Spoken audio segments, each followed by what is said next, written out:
What's up YouTube? This is an F87 M2 Competition.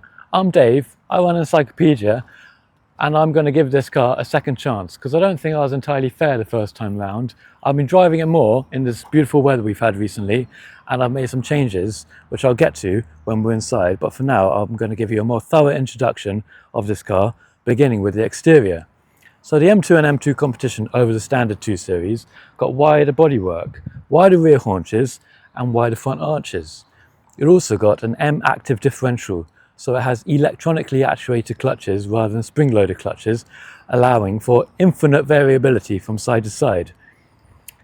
They also got 19-inch wheels. However, the competition version got what BMW nerds will know as the 788M wheels.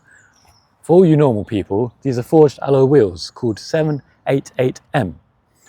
Now, they got a suspension from the F80 and F82, M3 and M4.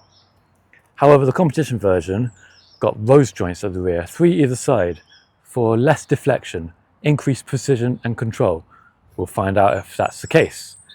Talking about the F80 and F82, M3, M4, the competition version got the engine from those cars. However, it was slightly detuned because Hands for Marketing says you can't have a super powerful engine in the base M car. Boo boo Hands. So this is the S55, twin turbocharged, whereas the M2 got the N55, a tuned up version with a single turbocharger which was twin scroll, but 2 turbos is always better than 1. Competition version also got this carbon fiber brace for increased structural rigidity, along with larger kidney grille, increased cooling, and these little slats, which look really cool. And maybe that's their only purpose. Maybe that's what they're for, is to look cool, rather than actually cool the car. Now, I said in the last video that the competition got larger brake calipers, and that's because in America they did. However, in Europe, it was an optional upgrade called the 2NH package, and the competition in the UK did not come standard with that, and this car does not come with that. So, pardon me, I was wrong. So inside, you get these lovely leather bucket seats as standard with contrast stitching, along with a seatbelt with the M stripe on it. A leather steering wheel, and it came standard, the vehicle came standard with a 6-speed manual transmission. However, for £2,500, you could opt for an MDCT with 7 gears. And for some reason, the person who spec'd this car paid £2,500 for that gearbox. I wish they hadn't. Now, of course, this is an M car. So what do you do with M cars when you first get them? You test out how quickly they can accelerate. So let's do that.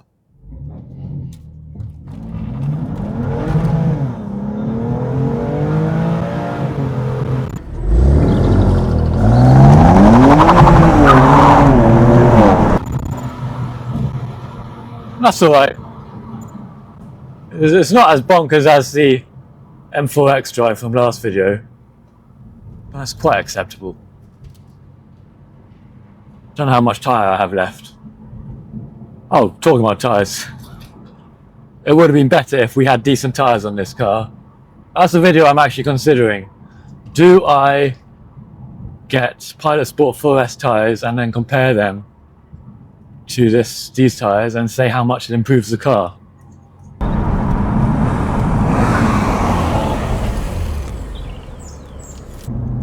So where I went wrong in the last video is I was approaching this car from the point of view of it being an all-out sports car.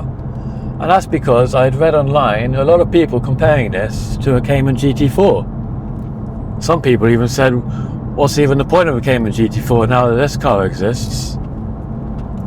And quite frankly, I really hope the Cayman GT4 is a lot better than this in terms of sportiness.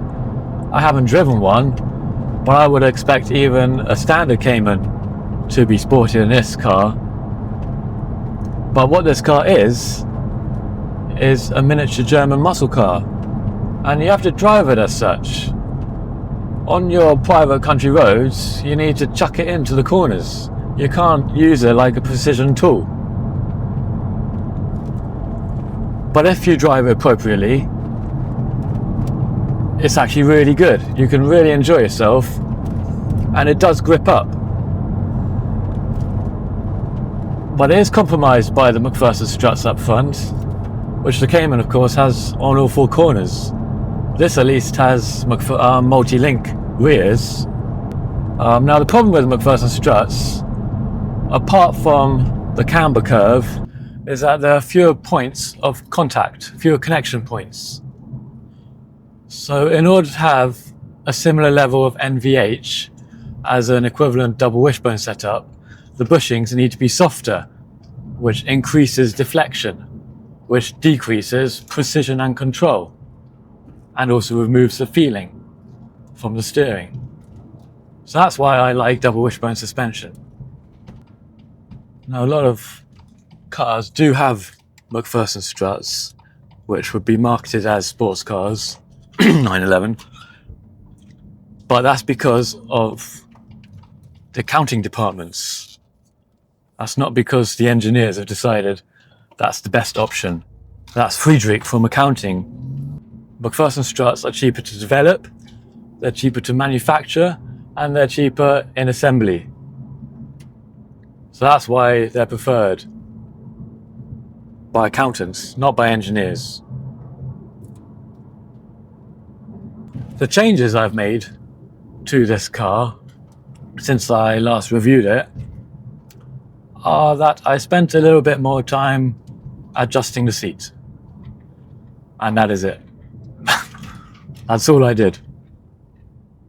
So to wrap up this review, this is a fantastic, everyday, entry-level M car. You can commute in it and enjoy your commute, and then enjoy your weekend, wherever you may take it. I would suggest going for a manual though. This MDCT just takes some of the enjoyment out of the car. It's 0.2 of a second faster to 62 miles an hour, but so what? It just makes you more of a passenger. It's not that, oh, real drivers drive manuals. No, it's nice to have more control, I think. So I would recommend buying this car because you have the practicality of a 2 Series with the engine from an M Series, even if it has been detuned thanks to Hans from marketing. Thank you for watching this video. Smash that like button and don't forget to subscribe. Share this video with whoever you want, as long as they're going to enjoy the video. I don't want them to dislike the video, that would suck. And comment down below. Positive and negative comments are both welcome because they're all constructive, they're all useful. Pick me up on any mistakes so I can improve for next time. And thanks for watching. Peace. Talking of the M3 and M4, F80, F82, the competition. I closed it.